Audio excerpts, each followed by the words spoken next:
It always takes a minute anyway, so. All right, Carolyn Howell has joined us.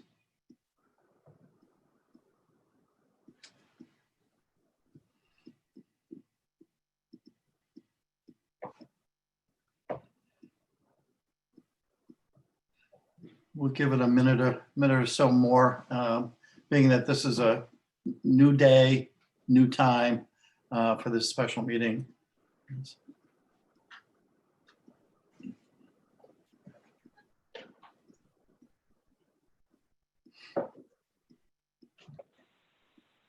Dan, I just want to let you know I have my son in the other room, so I'm going to be popping back and forth just to keep an eye on him until his mother gets home. Yeah, of course. You can bring him out for us to see him. I was gonna say, that would be great. Ours can only play so long right now. Yeah. Okay.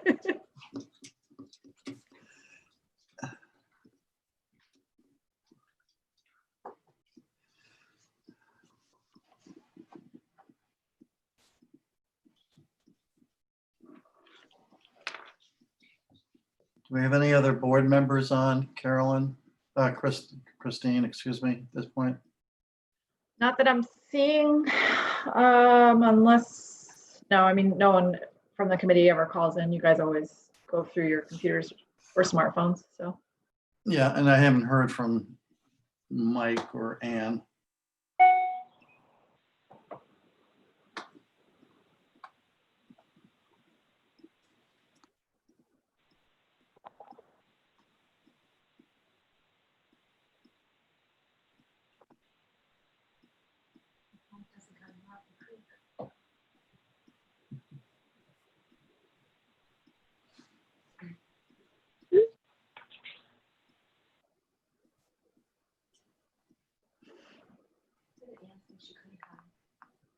Huh?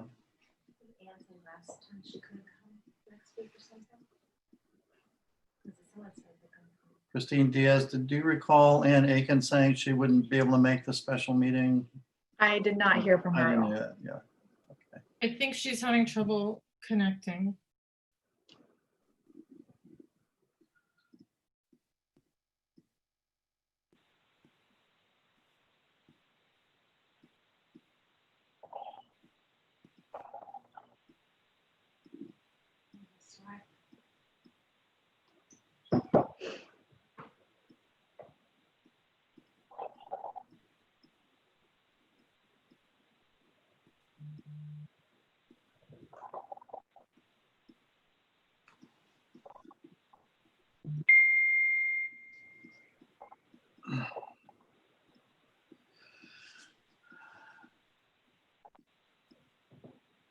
All right, I'm going to call our meeting to order. So this is North Stonington's Board of Finance special meeting, June 9th, 2020. And the time is 5:34. Being a special meeting, we have to adhere just to agenda items. Everybody's reminded of that. I'm Dan Spring, Chair of the Board of Finance. Present is Dan Smith, Paul Simon, Carolyn Howell, Brett Mastriani is here, and absent would be Ann Aiken and Mike Anderson.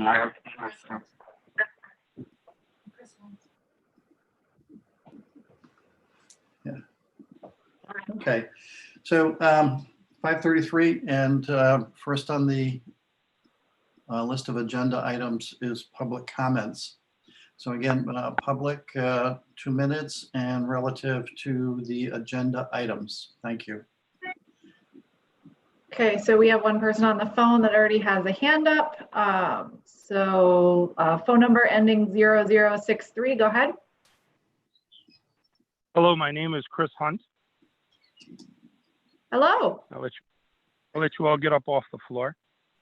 I would like to read a letter, and it is to the taxpayers of North Stonington. It is with a heavy heart that I take this time to inform you of my intentions. I must first tell you the reason why. There are many instances, however, there is one which stands out in my mind. There was a Board of Finance meeting where the first selectman came to introduce to us the budget program called OpenGov. It was a program that would allow entities to enter information into the budget building process. Our brief presentation was done with a sales individual over the phone. Upon completion, I said that this is one option. We need to have 2 others so that we can choose the best of 3, needing a minimum of 3 to meet both the state law and the town ordinance for spending municipal monies over $5,000. I was dismissed and we moved on to the next agenda item. The following week, it was on the agenda for a vote. I asked if I had missed something and if 2 additional presentations had been given. I was told no. I then mentioned that if we enter into a vote without comparative presentations, that we couldn't sole source a particular item, that we were stewards of the town's tax dollars. Again, I was dismissed, and it came up on the agenda. I strenuously objected to it. I was told to be quiet, and the vote was taken and passed. And we failed the taxpayers of North Stonington at being good stewards of their money. We only saw one option, which was brought to us by the first selectman through a prearranged meeting with the chairman of the Board of Finance. We broke the law, and we continue to have to pay for the OpenGov system that has failed to work as it was explained. I feel now, as I felt then, that we let the taxpayers of North Stonington down. Since my absence from the meetings, the Board of Finance continually led by poor leadership that allows this and similar situations to continue. The practice of meeting prior to Board of Finance meetings without the full knowledge of the board to set agenda, along with the lack of transference of information, written or verbal, to board members in its entirety so as to keep them in the dark, must come to a close. This behavior, A, is not productive for protecting and stewarding the town's money. Excuse me. B, this behavior also is a contributing factor to the town's lack of trust of those who have been elected to do their jobs. After many conversations with the RTC chair, I've come to the following conclusion. The lack of contact by the chairman of the Board of Finance leads me to believe my absence and the inability to fill the seat of the board member with a board member allows the board chair to continue to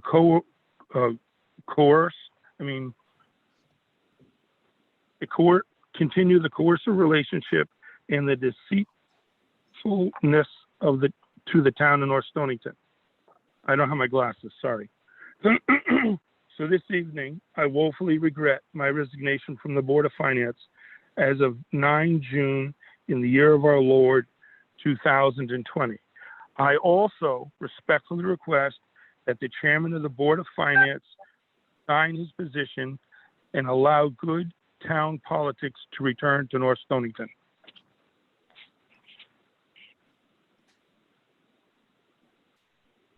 Are you there? Yeah, are you all done, Chris? I'm done. Okay, thank you. Thank you for your input. The meetings, just for the record that you refer to, go back when? Excuse me? When are some of the dates that you're referring to? When the board received its initial contact and presentation of OpenGov.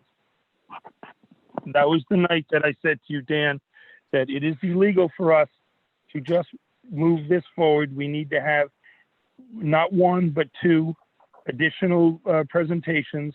There were people in the audience, one of which went on his smartphone and found an additional 2 programs that night in that meeting.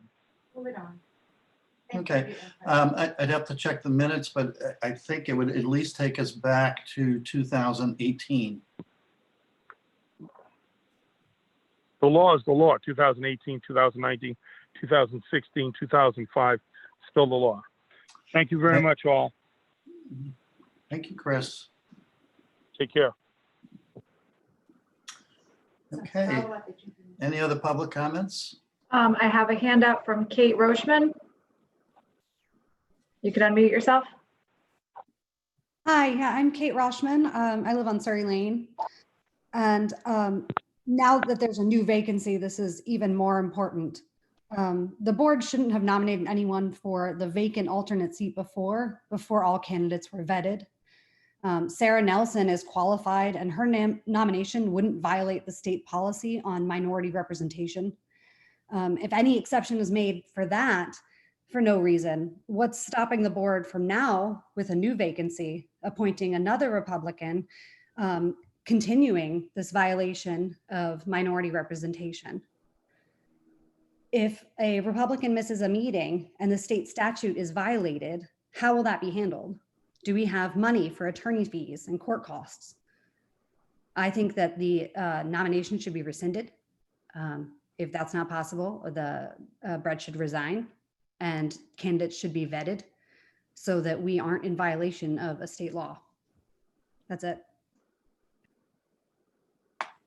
All right. Thank you, Kate. So noted. I appreciate your input.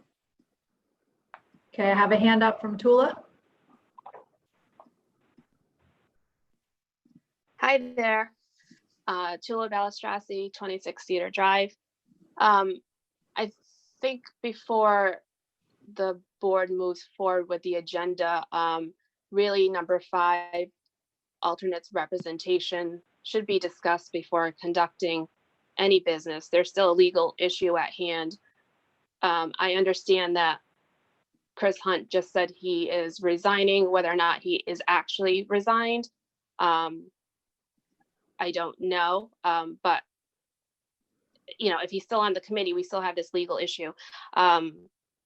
Also, I am concerned that in last week's meeting, Brett, as an alternate, was participating when he should not have been. He's influencing the committee as RTC chair. He has 2 RTC members on the committee, and he should not be participating as an alternate when you have a full committee. So those are my comments. Thank you. Tula, heard. Thank you. So noted. Phone caller 3754. Yeah, Sean Murphy. I just have a question. Confused with number 3 on the agenda. Finalization of the budget. I thought that occurred at your last meeting. It did, but you know, there's information I'd like to share with the members of the Board of Finance relative to the finalization. So there's no change. I haven't been able to find the budget, so I thought maybe there was an error or something. There's expected to be no changes from the budget that was approved last meeting. No, if you recall, the amendments to the budget were the addition of 65,000, which was weed control and volunteer fire department per diem, 1 individual. And the mill rate was set at 29.5. So you approved the budget last meeting? Yeah, I think we're coming up on that agenda item, Sean. So if you'd like to care to listen, You're welcome to. Yes, thank you. And just one more comment. I would disagree with Tula in that an alternate is free to contribute to the conversation during any agenda item. They just can't make a motion and they can't vote. But we have no rule on the Board of Finance that they cannot contribute to the conversation. Thank you. Thank you, Sean. Christine Wagner, go ahead. Thank you. I just wanted to thank you for putting the non-lapsing account on the agenda tonight. Hold on one sec. Shh. for a second. Just a couple of things. Sorry about that. We met last night, the Finance Committee. We're meeting again tomorrow night. We've got a lot of really big decisions to make in light of COVID, and this account will make really short decisions, give us a little bit more time. We are not sure what the fall is going to bring with transportation expectations, how distance learning is going to look. We're going to have additional professional development, and our technology need is huge.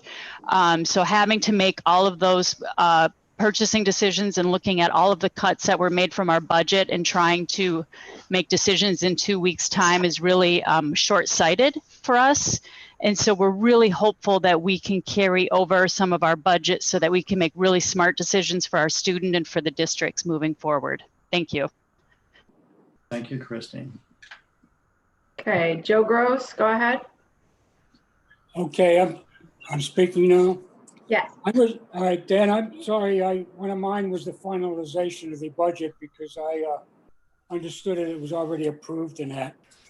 My other thought, what I hear is that on all driver's license in the state of Connecticut, there's a $5 donation which goes to weed control in our lakes, which means that there must be a heck of a lot of funding out there for controlling the weeds in the lakes. And I think I did support the $15,000 for that, but I think we could look into that a little better. And Paul, I got to direct this to Paul Simons, who I support on the board.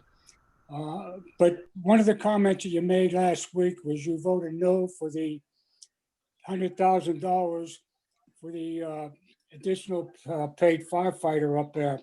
And your reason was my main concern that you had to hear more from that emergency services committee before you could vote on that in a knowledgeable manner. And yet the chief has been down explaining that for numerous times, and that committee has nothing to do with the way we're operating right now. So if you wait for them to reach a completion, I think they'll be disbanded by the next first selectman. That's it. Joe, it will take that comment, but it's not relative to the agenda items for being a special. All right, I'm sorry, Dan, I didn't know. Yeah. Okay, do we have anybody else that has public comment at this time? Seeing none. Okay. So agenda item number 3, budget fiscal year 2020-21 finalization. To the board members, as we were late in hour, I'm just taking you back in time that we came forward with a motion for an additional $65,000 from the unassigned that was withdrawn and substituted by a motion that would bring us to a mill rate of 29.5. You recall that, which meant that we had a specific dollar amount that was to come out of unassigned, which was to be added to the original amount, $225,000 and change that a few meetings ago we had approved. So as we concluded the evening, the $65,000 added expenditures that had been approved had not been added in to the budget that we were moving forward, which means that to bring to a mill rate of 29.5, we had to approve the additional $65,000, which we did in terms of expenditure, and we had a motion that moved us to the 29.5 mill rate. So what I'd like to see, just for the record, that we have a motion for the additional $65,000 for unassigned to meet the obligation that we had approved of the 29.5 mill rate.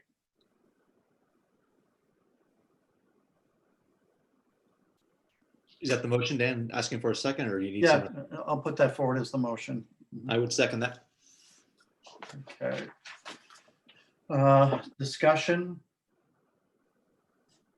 I think it's pretty clear cut, but as I reviewed the numbers the next morning with Christine Diaz, again, we were talking around 11 o'clock at night that night. It was just an oversight, but then the motion was already in place to take from the unassigned to meet the 29.5 mill rate.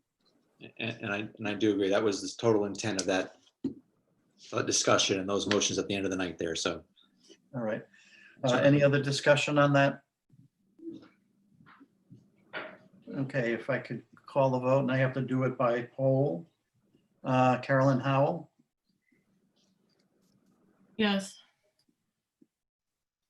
Mike Anderson, Aye. Paul Simon, aye.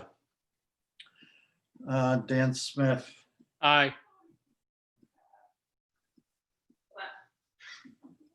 I think Ann Aiken's actually on the phone. She can't like sign on her computer for some reason. I don't know why she's okay, having. well, thank you for that. Carolyn, ask her to, oh, well, everybody can hear me. Ann, just unmute yourself with the *6.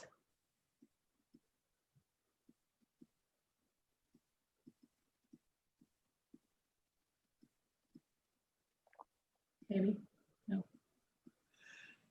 Carolyn, if you, are you texting with her? Could she give you her vote, yes or no?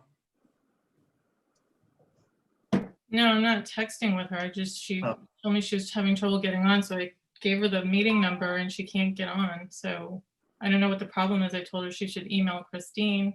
It probably would have been helpful to have this meeting, have us notified of the meeting in advance, not, I don't know. I mean, I'm just a little irritated about how this whole meeting was set up so quickly without anyone's knowledge or discussion, like Chris Hunt brought up again.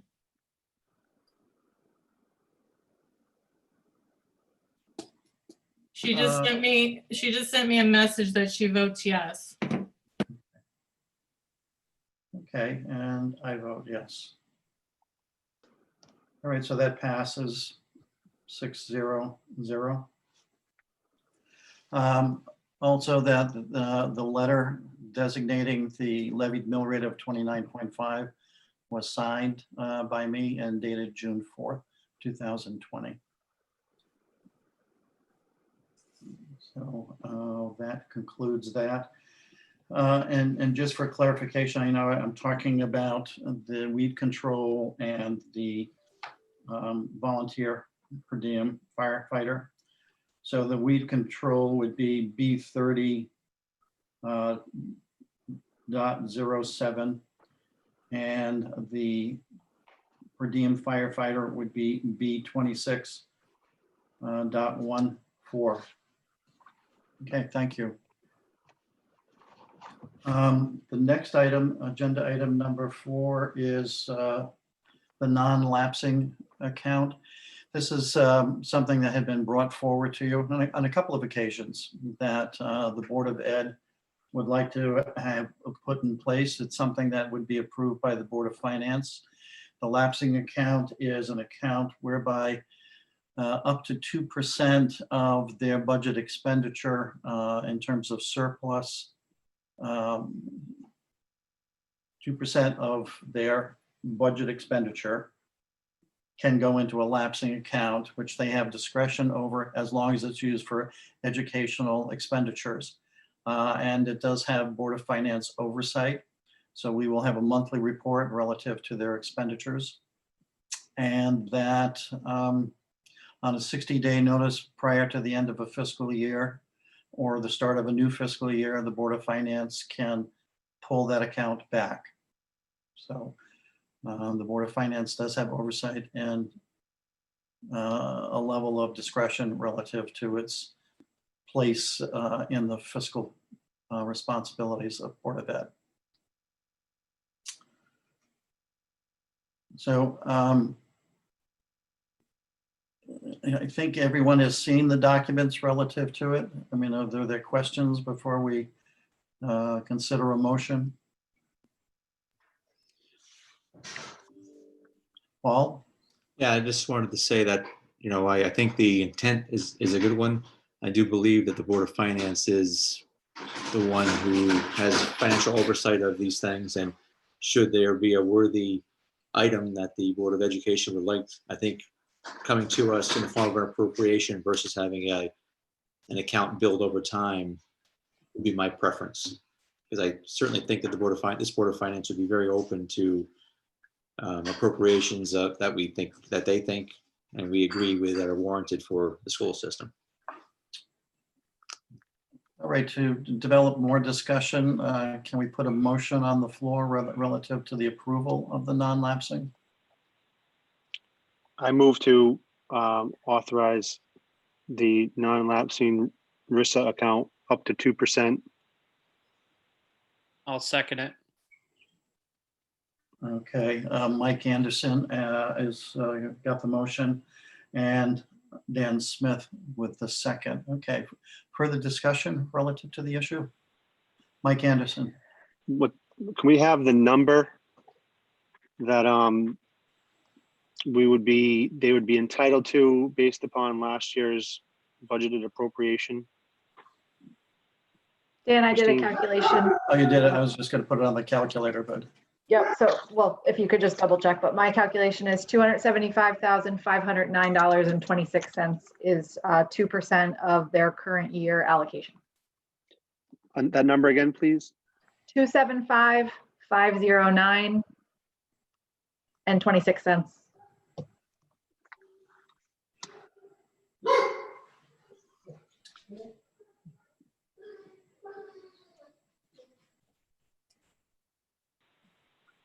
all right. Do we know how much? Is that my dog? That's mine. I'm sorry. Go ahead. Do we know how much they have expected to carry over this year, so we can see if there's any money going back into the general fund from Board of Ed on top of this 2%?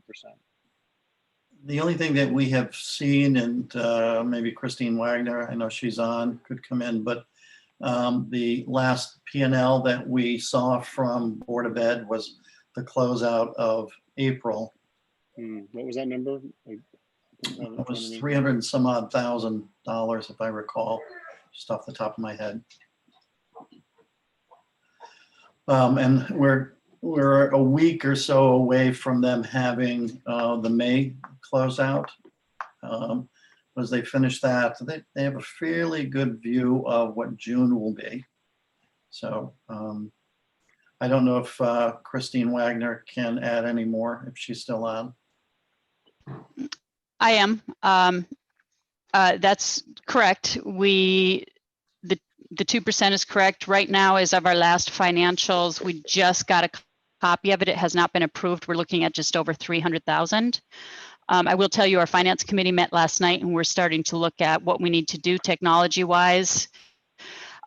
We went through all of the budget cuts that we had this year to see, as we were told, to put no capital into our budget, which took our technology down to zero. We looked at every item that was removed from our budget and prioritized. We wouldn't be able to get all of those things, but the things that we would be able to do puts us well over the 340 mark. But again, we're hoping not to have to make all of those kinds of decisions in a 2 weeks time. And some of those items are more than 20,000. Appropriation would have to go back to the voter, and the voter has already approved this amount of money for educational purposes and educational spending. Okay, thank you. I mean, just a comment relative to Christine's contribution, that we had, as Board of Finance, had requested that large one-time expenditures be pulled from their budget, because that would just be a recurring dollar amount in the next year's budget. So that's what they did accommodate. So part of the rationale reasoning that we're talking about this issue tonight. Mike Anderson. I mean, I understand that, you know,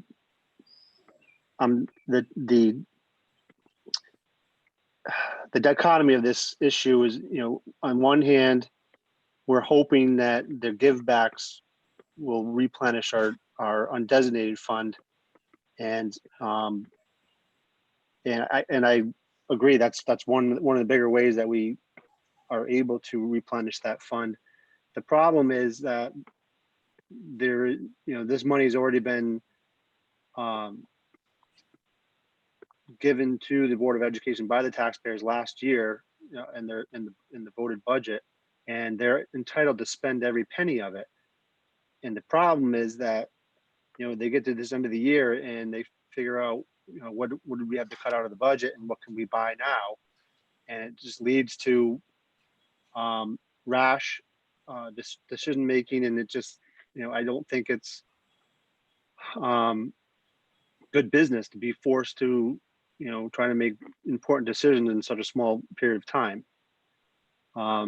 Particularly since we've not really been able to get budgets passed, early enough for them to be able to do so within the fiscal year. So while I know it's hard to give up the control on that for the Board of Finance, I just think, it's penny wise and pound foolish to not allow them to have this account to be able to take care of these expenditures and perhaps would help out lower budgets in forthcoming years. So Right. I'm in support of it. Okay. Any other discussion relative to the motion on the floor? Yeah, Dan, this is Ann. Can you hear me? I can hear you now, Ann. Yes. Mhm. Fantastic. I am not against the RISA, but I would put one more condition on it. And that would be that if in 5 out of 7 years, they max out the input into the RISA account, then we withdraw the privilege. Okay, and that's an interesting thought. It would take you back to what I did state and is in the agreement memorandum, is that we have the discretion to pull it back at any time, as long as it's within 60 days of the end or the beginning of a fiscal year. So, I mean, that's something would be part of the monitoring that we would do anyway, that we're going to be seeing their expenditures on a monthly basis and then annually from year to year. So I don't know if that would be a duplication, but it's not a bad thought. Paul Simon. I would actually like to see it in the document so that there is no, if we ever have to do this, there's no pushback because it is clearly stated and on record. Yes, are you saying 5 consecutive years out of 7 or just 5 years out of 7?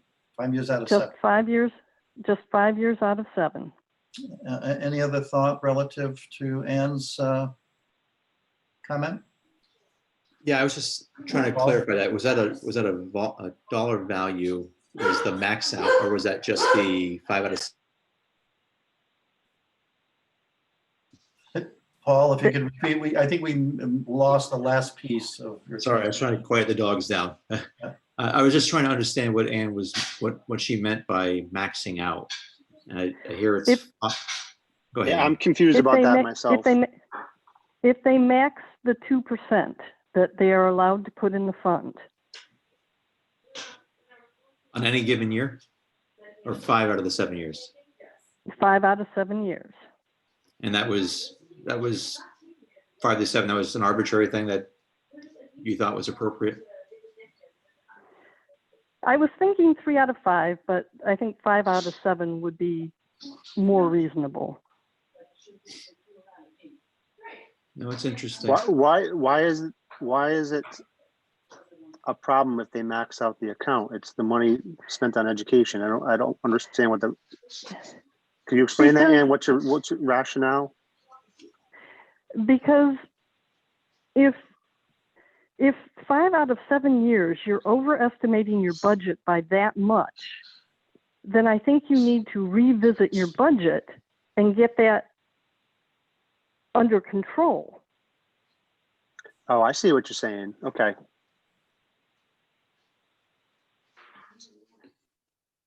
If they have that much, if they're able to put away 2% of their expenditures for 5 years out of 7 years, then they've obviously over budgeted, is what you're saying. Correct.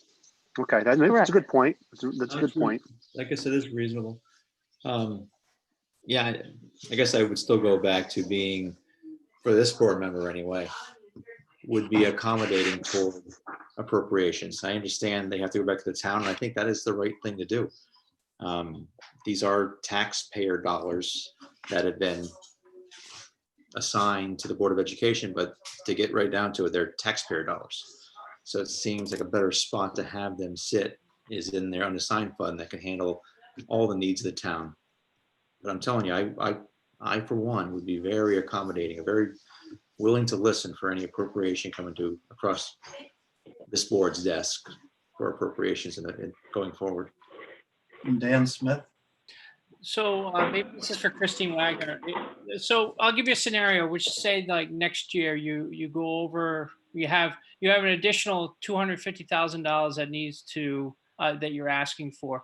Do you plan on using the ERISA account to help cover those overages for, well, the additional cost for next year, or the future years, or how you plan on handling that, the use of the ERISA account itself?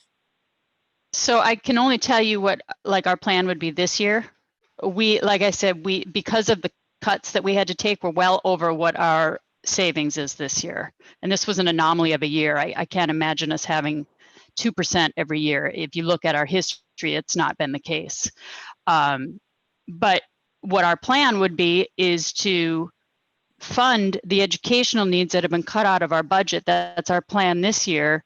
I don't anticipate the money sitting in there for very long, to be honest, because our needs are big. It's just that we want to make smart, sound purchasing decisions and not have to do it by the June 30th deadline. So again, our budgeting isn't going, now if there's, for some reason, there's an amount of money sitting in there, we'll certainly consider that when we're budgeting, but our budgeting, as you know, with the history of it, barely keeps up with contractual, and a lot of years doesn't even do that. So we're not looking at this as a big pot of money savings account. We're looking at it as a way to make smarter purchasing decisions. And going into COVID situations this fall, we just don't know what the options look like. So for example on technology, instead of making the technology purchase that we know we need, we can hold off on a little bit of it to see what the fall brings before we do the entire purchase, in case there's some unforeseen things there that we're not ready for. So the biggest thing with this account, it gives you guys time. So throughout the summer, you guys can start planning it out instead of having a finite date where you have to spend it by this amount. Absolutely. Okay. Exactly. Thank you, Dan. Paul, you're recognized. And this is for Christine, and the concern, Christine, is that you don't believe that the town's voters would see your need as being warranted. Oops, sorry. I do believe that, because they already approved it for education. They already saw our need, and they already know what the students' need is, and they've already approved it for education. I also know that you guys just took a large amount of money out of the general fund. So to say that you're open to appropriation, I don't see it happening. You guys have made it very clear your goal is to put the money back in that fund, not take any more from it. And so if we're not approving the budget that we need, to say go back to the taxpayer and ask them to take it out of the general fund instead, it doesn't seem clear to me that that would be the process. And to ask the voter to vote again for money they've already voted for education seems unclear to me as well. So I think what could be said for that is that this is an odd time. And I think that's part of the story we would tell when that appropriation for technology or any kind of capital purchase like that will come across the board's desk. I think that's part of the storytelling that we have for the town. So I agree, it's a bit of a risk, but I believe that's where those dollars should go back to, if we don't vote for this tonight, should go back to. And any kind of capital purchase you want in the future, it should be in the form of appropriation versus an account that will build over time.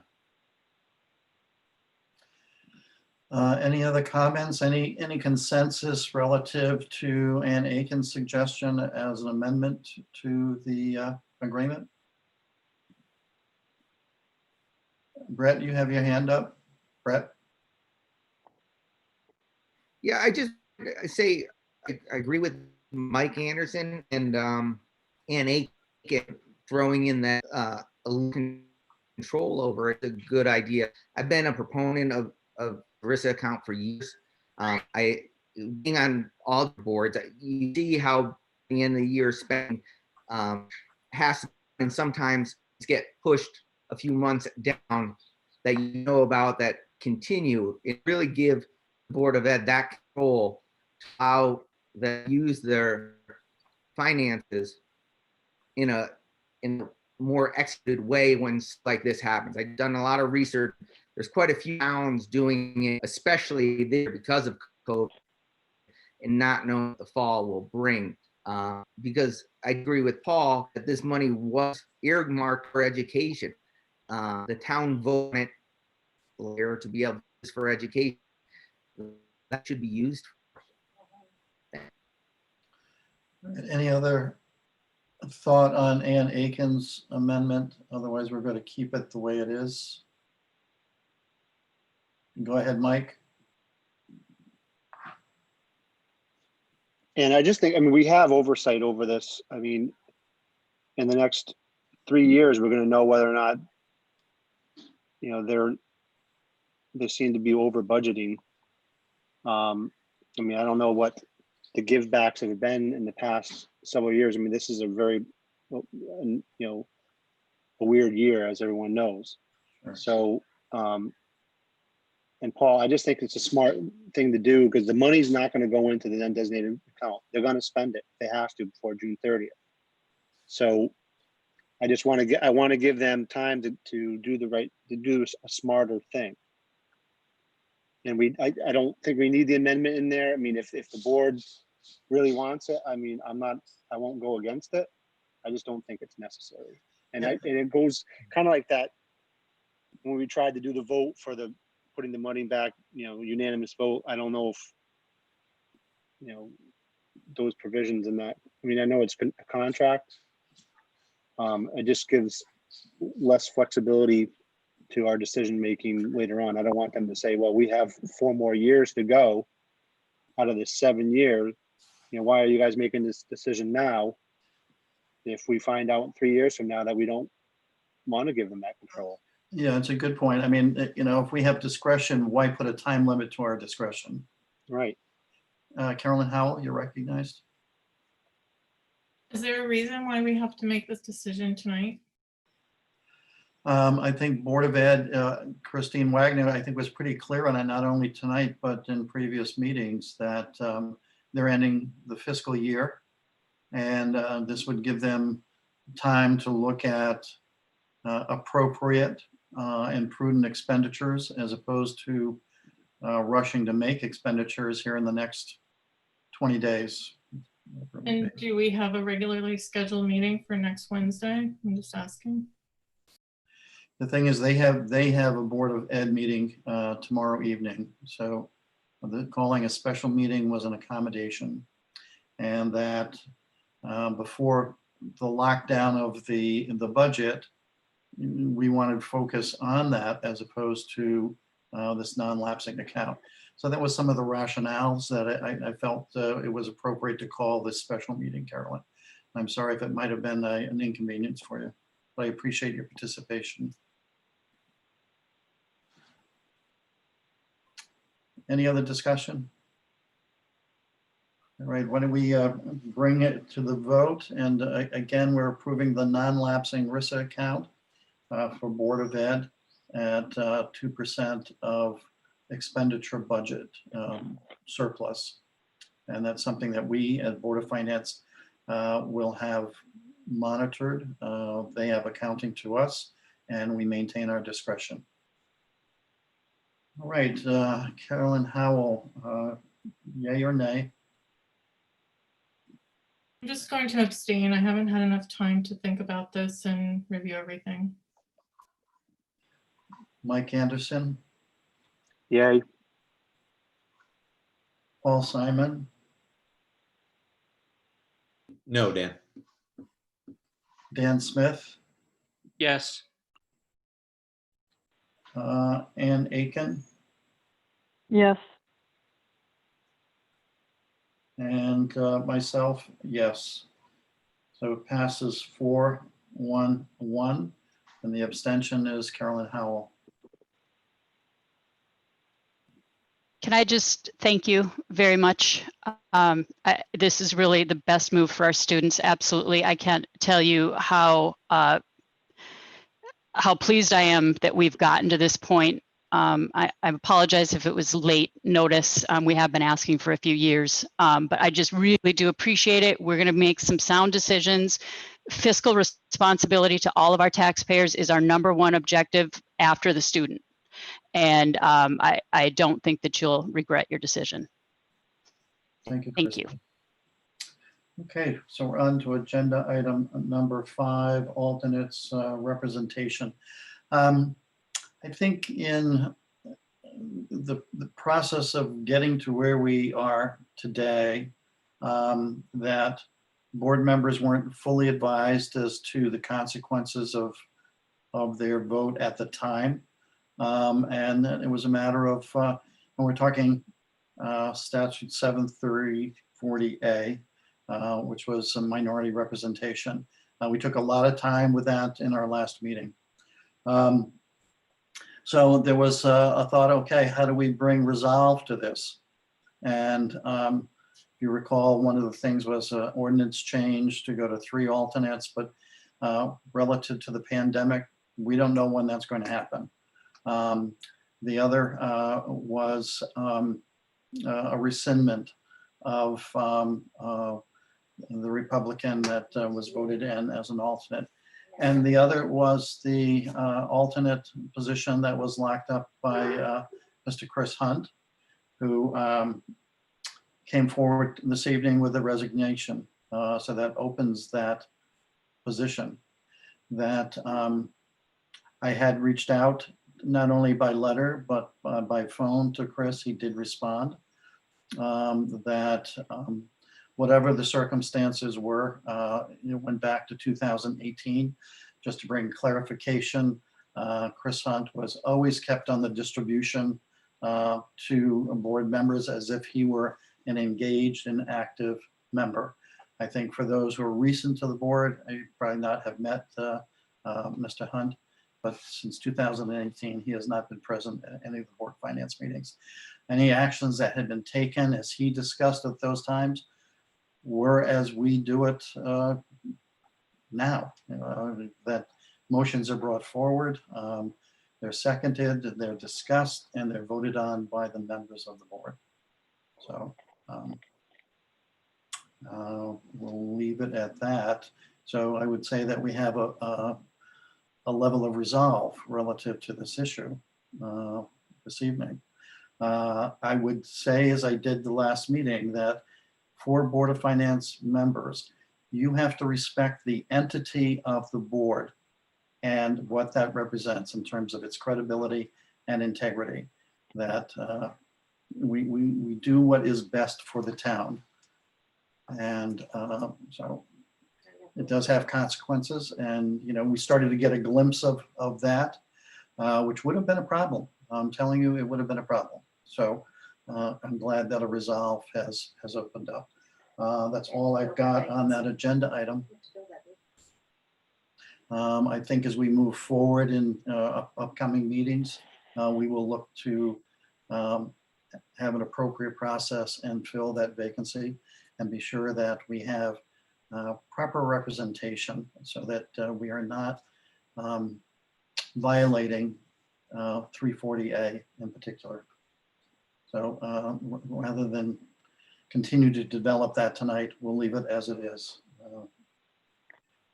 I don't know if we have agenda item number 6, previous minutes. I don't know if any have been brought forward. No, no, I have not. Okay, so we're tabling previous minutes.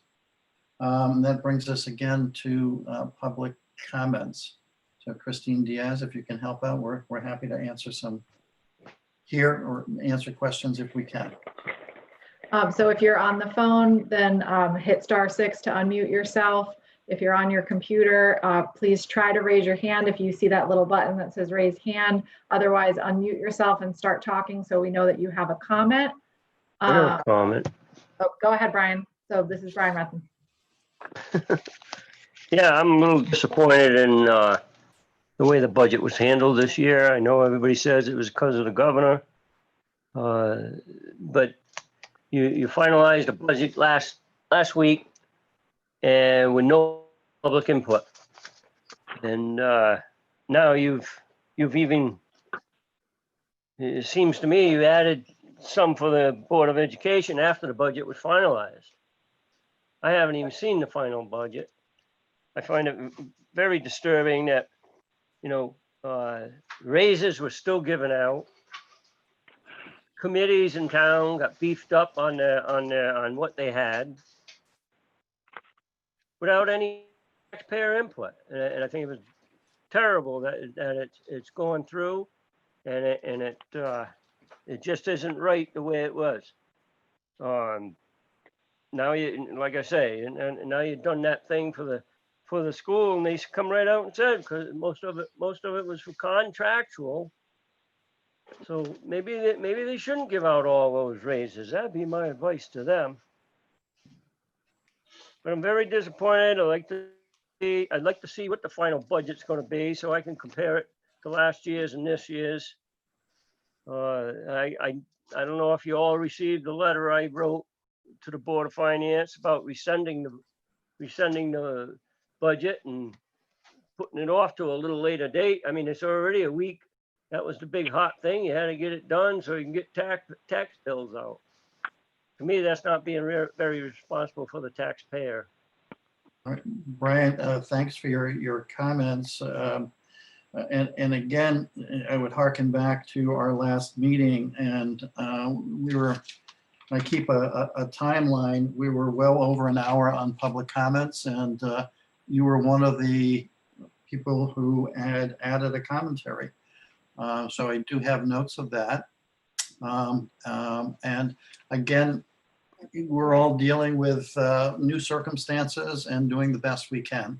So I appreciate your input as always. And I did receive your letter, and I'm sure other board members saw that as well. So. I did not receive the letter, sorry. All right, Carolyn Howell, I'd like to have you get in touch with the town clerk and maybe Jim or IT person to see. This seems to be kind of consistent that you're not getting certain things, but I know that I have actively looked into it and I thought we had it corrected as of maybe 2 or 3 meetings ago. I'm sorry for that. Joe Gross is our next. Joe? Yeah, yes, looking at the board, you hear me? Yes. Yes, Ken. All right. I'd like to have the rest of the board without you doing little, I'm talking to every one of you board members and looking at the picture. So this item 4, which you just approved, I support the Board of Ed and my buddy, the superintendent, and also the chairman of the Board of Ed. But this item was brought up before, and it had one hell of a better presentation given by the superintendent of the schools.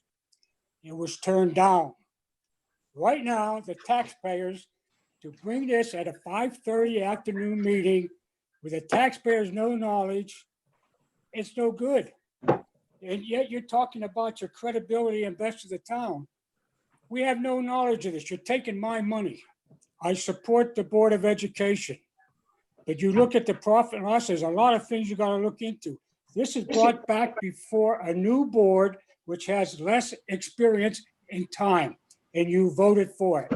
If it was a board with experience, no. There had to be a meeting that went on between the Board of Finance and that Board of Ed before this went in. And I'm very upset because you're using my money. And I know what the hell went on. And yet I support the Board of Education. That's all. Thank you, Joe. I mean, over the years, and you and I have had certainly legacy relative to Board of Finance and our actions. And the non-lapsing account has been talked about quite a number of times, and that it was again this time, and that, you know, we don't look at these lightly. And as stated, these are dollars that have been approved by the taxpayers for educational expenditures. When we were not so favorable to the non-lapsing account, there were other strategies that are still in place and relative to the town and building our fiscal profile. So we're always weighing, okay, where are we in time, and what is best in terms of serving all the needs. So thank you for your input, as always. Okay, I have Christine Wagner with a hand up. Go ahead, Christine. Thank you. I just want to comment that this wasn't done to be malicious or behind the scenes. This board in particular has been asking, as long as I've been on this board, to have this brought forward to the Board of Finance. We were told we didn't have to present anything tonight because we have presented in the past. I have emailed the memorandum of agreement and the state statute, several times to the Board of Finance. So it certainly was not meant to be underhanded. The students are our only thought in this. We have some large needs this year that the money is still in our budget, and we are able to take care of those things. We just are asking for a little bit of time to do that, and that's our only intent with this. It was not meant to be underhanded, and it certainly was not meant to upset anybody. It's just allowing us to make even smarter decisions moving forward. Thank you, Christine. Others, Christine Diaz. Sean Murphy, go ahead. I just had a question about the budget totals. I haven't heard any motion of what totals were approved. I was wondering if I could get the general government, Board of Ed, capital, and the debt redemption numbers, and also the number, how much is coming from the undesignated fund to balance the budget. Is the budget posted at this time, Christine Diaz? No, it should go up on the website tomorrow. Okay. Do you The have? Board of Finance isn't aware of the totals at this point? Yeah, I have the totals, and I'm sure Christine has got them. Sean, they voted on them at the last meeting. We reviewed all the categories and the total. It was late, 10:45, 11 o'clock, but they did review them at that time. Can you tell me how much the undesignated fund is? They've been back and forth on how much they're using. What's the bottom line of how much are they using out of the undesignated fund? Undesignated amount. Christine, do you have that? Yep. I'd have to put on my calculator, but Yeah, that should be 441,000. 441,000? Yes. Does that include the deobligated amount, or is that in addition? I don't know what you're referencing. The amount you show in the budget as revenue for deobligation of capital. That's a separate revenue line item, so that's not included in the amount coming from the undesignated fund. So it's over $1 million coming out of undesignated fund. Thank you. Any others? I have Joe Gross with a hand up again. Go ahead, Joe. I didn't mean anything, Christine, but what I'm saying about this here fund is to bring it forward without the taxpayers' knowledge and not bring it before we voted on this here budget, and to bring it as a 5:30 afternoon meeting. No taxpayer knows about this. Usually at Board of Finance meetings at 7:30 at night. Why couldn't it wait to the next Board of Ed's meeting? Why does it have to be a special meeting at 5:30? Because there was a meeting. And I talked to the other half. I know, Dan, you're 100% pro. I'm pro, but not the way you are.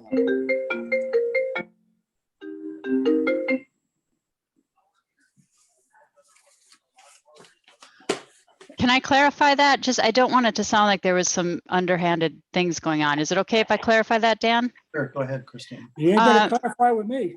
All right, I just want, I had asked for it specifically to be on several meetings, but we specifically had asked for it to be on the last Board of Finance meeting. And because the budget was being discussed and it was such a, you know, obviously different year of how that was going to be handled, that it wasn't able to be put on that meeting. We have to make our decisions tomorrow night on how to move forward. We had a finance committee meeting Monday. We need to make the decisions tomorrow with or without this account. So if we didn't have the account, we'd have to make different decisions. Dan knew that, and so he told me he would schedule a special meeting, and he reached out to his Board of Finance to schedule a special meeting. So again, there was no behind the scenes on any of it.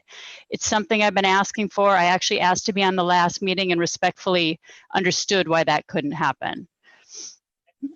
Just to clarify, nobody reached out to us. We just received an agenda that the meeting was scheduled.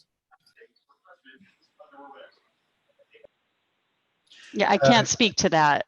Yeah, Carolyn, I'm sorry that you have a bit of bitterness tonight, and but as agendas are brought forward by the chair in order to, usually on scheduled times, at times there's going to be special meetings, and as we have been discussing for the last 3 or 4 meetings, we're rather in extraordinary times and trying to get things done. So, and It's just how it's being done is the problem, and it is concerning to me. I'm sorry if I seem bitter, but I am very irritated. Well, I think that we've listened to what you've advocated for, Carolyn, quite diligently, and I think some good things have developed.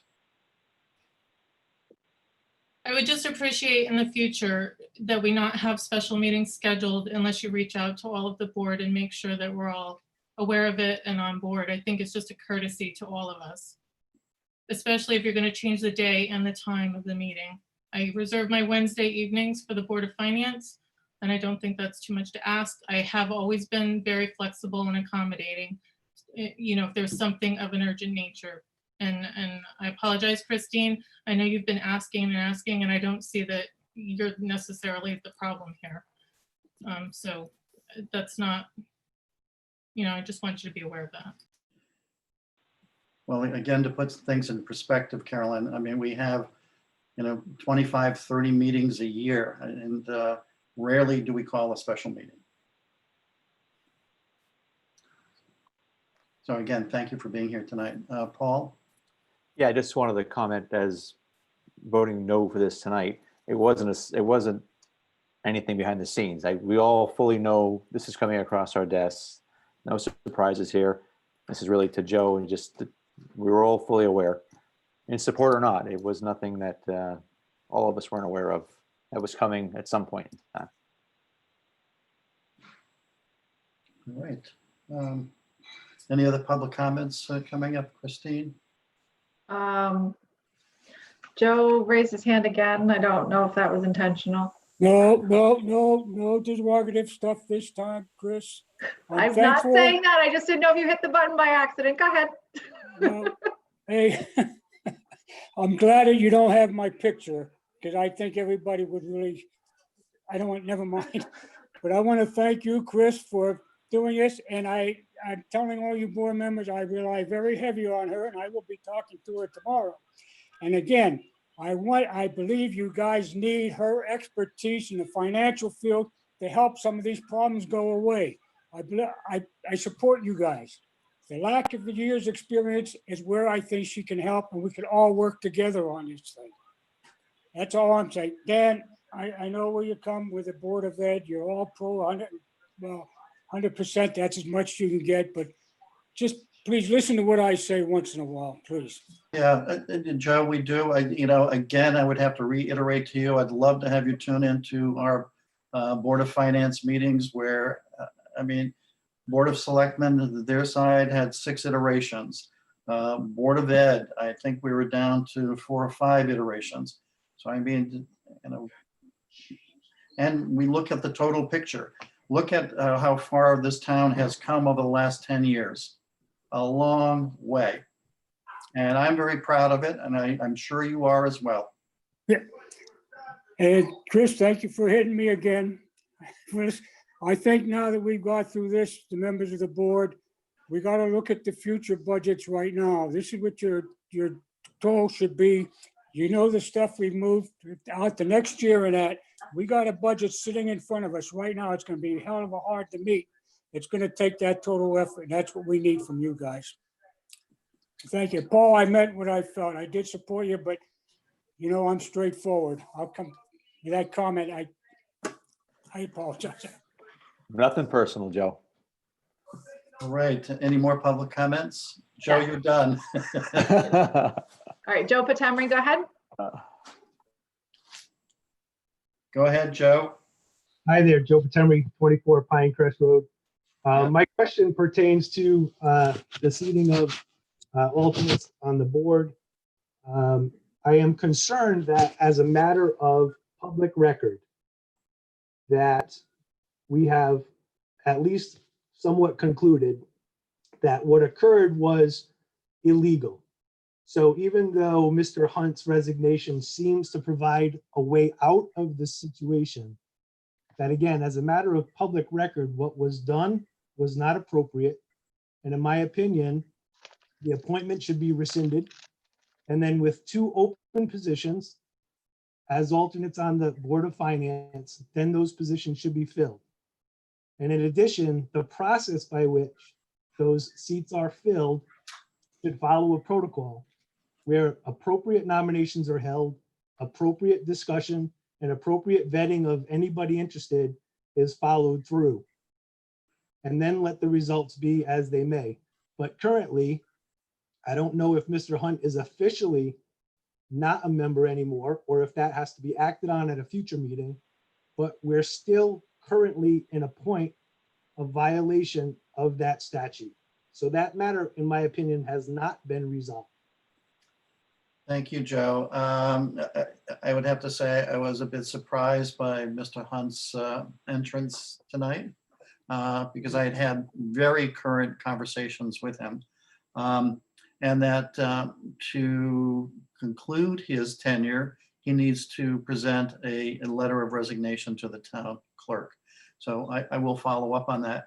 You know, relative to other issues that you brought up, I mean, in that we brought forward our town attorney, legal counsel, to bring clarification. I think shows intent that there was a question there and that we want to maintain what is right in terms of the credibility of the board and what is best for the town.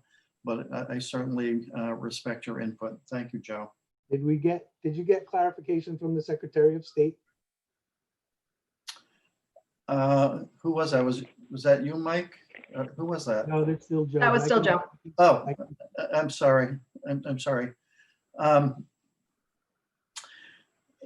If things had stayed the way they were, there was no violation of process because the process wasn't defined. That the potential violation would have been in Statute 7340A, where a minority board member would not have the opportunity to select an alternate to seat in their place, whereby it's a predetermined prejudice and not fair representation of the taxpayers at large. For those who don't know, our town is roughly 25% with a slight edge Republican, 25% Democrat, and 50% unaffiliated. So it certainly would suggest that we want to have fair representation of the totality of our community. So thank you for your input. Chris Hunt did send a letter to Antoinette resigning, so. How did you know that? Yeah, I got it on my town email. Town I don't email. even know that. Mike, I thought I was in charge of forwarding all emails. What's going on, buddy? Yeah, as I talked to Chris and the letters that I had sent him, I told him that was one of the requirements. So I didn't see that validation. So thanks for sharing that for the benefit of all. It's official. Great. It's official, yep. Okay, Sarah Nelson, go ahead. Hi, thanks. Apologies, someone's weed whacking outside my window literally the minute you called my name, so I apologize for that. So I just want to echo my support and thank everyone for approving the RISA. I do agree as a taxpayer that, we had approved that money for education. I'm glad to see it's going to be used for education. Especially at a time like this where the demands on the school system are just absolutely unprecedented. I think we're all going through unprecedented demands at this time. And so, thank you guys for putting that through. I just have a question, I guess. So what is the process for closing out Chris's role? So I understand just from the discussion that he sent his resignation in. Is there more activities that the town has to do to officially accept that? How does that work? No, as long as it is submitted with his signature and time stamped in, that concludes it. And that opens up his seat for the remainder of his tenure, which is out to November 21. November of the 21. Okay.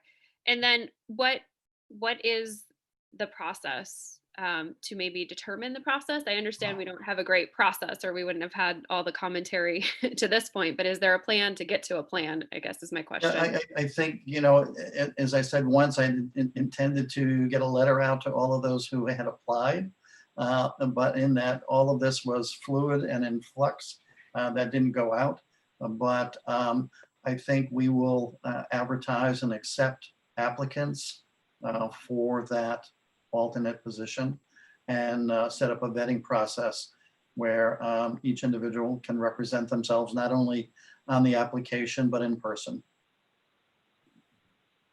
Okay, thank you. And just one more question for clarity. Is there an expectation that those who've already applied, if still interested, should apply again? Is it considered a separate thing? I just want to make sure there's not. I think for those who had applied, I think that you want to be sure that your document is in order. For instance, are you registered as you have defined yourself on the application? Is there something that relative to all that has transpired that you think could be critical information that could be added to the application? And I think that we will re-advertise. There's no reason not to do that at this point. Perfect. Thank you so much. You're welcome. We have Joe Gross one more time. Dan, I know you're getting tired, but I'm going to play you hard tonight. Hey, on the this is a nice one now, please.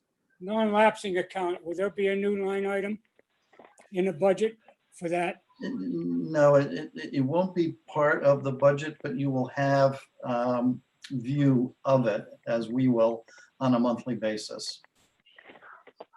So for instance, Joe, we look at the profit loss, the expenditure report every month from Board of Ed, and that will be attached as a supplement. Okay, I'll talk to Chris on it. Okay. Thank you. You're welcome. I have Pam Patemry with her hand up. Pam, good evening.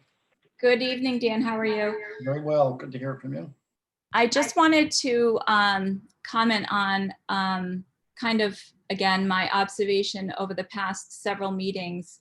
And I think the concern is clearly on the procedures of the Board of Finance. So it seems to be really reflective of a lack of clarity around process. And I think that in watching even how motions are passed, and, you know, it seems like when you call for a vote, it seems to be open to commentary, which it absolutely should not be. A vote is a vote. And I just wonder if it might be something for the board to consider. I know on the Board of Ed, we go through mandatory training every year on how to operate as a board. And I really think that that would help the community to understand kind of the process and procedures of the board, and maybe for some of the board members to understand their role and how, you know, the meeting should run. And for example, you know, I know Carolyn is very passionate about the EMS situation and that position. But just given a direct relationship, I know that if there's anything related to the building project, for example, I will abstain because it's not appropriate for me to vote on that, as Carolyn should with regard to the EMS building. But I just think that maybe there's not clarity in position and role, and I would just respectfully ask that the Board of Finance really look at that, and it would help the community maybe understand some of their actions going forward. Thank you. Good suggestion. Appreciate it, Pam. Thank you. Okay, it looks like no one else has their hand up. I do. Hey. Brian has something else to say. Go ahead, Brian. Yeah, kind of a suggestion. I always look at the budget as a black and white paper. And I know that last few years, we haven't been going through it line by line. I'd like to see that happen again, so the taxpayers will know what line is receiving more funds and what lines aren't. Because I look at the meetings, or I go to the meetings and I see, oh, okay, they showed me basically a commercial. And we don't go through line by line anymore. I think that's a very important point, that taxpayer sees exactly where his money is going. And best way to do it is line by line, and then we can really comment on it. I happen to get the budget and spend a lot of hours trying to decipher it. And I just suggest that if we ever get a chance to do a real town vote again. Thank you. No, I appreciate that, Brian. And as you know, I've overseen a lot of those meetings, and we've gone page by page, line by line. I think this year certainly using Zoom just wasn't as accommodating. So thank you for your consideration. Now I think there's no more comments. Brett has a comment. Brett, go ahead. Brett, you're recognized. Hello? I just want to say that we're all adapting to the online way that doing everything. I just think we do, as Joe mentioned, you know, he didn't know when things happen. We do need to look at what we're doing, and governor's order, executives order 7, number 4, when we are about things on the agenda, that would have that available for people ahead of time. So they are aware of what's on at the meeting and up what's being presented. All boards need to work on Julia regarding EDC level. You know, when we're talking specific agendas and they're on the board agenda, that we really put everything on for people to see. Budget for nice for the see that final, as you guys discussed briefly. I know this has all been a for everyone, but I think it would clarity if, you know, if there was back information for the residency and for all members to be able to talk about these and educate. So thanks. Brett, I think I got most of what you were saying, but You were in and out, in and out, in and out on your audio. Yeah, no one else has been like that, Brett. It might be the internet wrong? at your house. What's wrong with your internet? I use a Mac and that's a problem on a certain Mac. Boom. You're using the what? Still charging. You're using AM radio? AM Christine, radio if over we're- there? What's, Christine, if we're done, I'd like to move for adjournment. Motion to adjourn? Yeah, is there a second? Dan Smith? second? Okay. All in favor, just indicate by Aye. saying aye. Aye. Aye. Thank you so much, Aye. everybody. I know it was a special meeting, but work well done. And I put it at 6:50. Christine, yes. Are you guys sure? I have us blocked out till 10 o'clock. There's Thanks another meeting again. at 7:30 if you feel like you're missing out, Christine. Just All right, jump over great. to Yeah, the this is Board of my, Selectmen. I got 4 meetings this week. I'm good. Thanks, guys. Thank you so much. Popcorn. Thanks, everybody. Bye. Yeah, bye-bye. Bye.